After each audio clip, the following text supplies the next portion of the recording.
Hi, welcome to Richard Cabile YouTube channel, and for today's tutorial, I will be teaching you on how to allow and don't allow Apple advertising in content and privacy restrictions on iPhone X. But first, kindly subscribe to this channel and don't forget to hit the subscribe button and the bell to notify you for the new updates.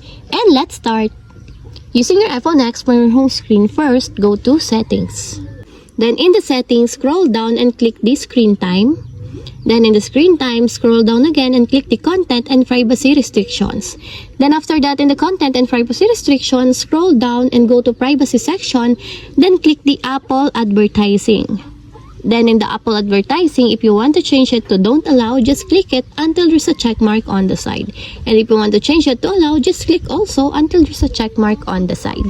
And that's it. We have successfully allow and don't allow Apple advertising in content and privacy restrictions on iPhone X. If you have a question, can you comment down below, and don't forget to hit the subscribe button and the bell to notify you for the new updates. And thank you for watching!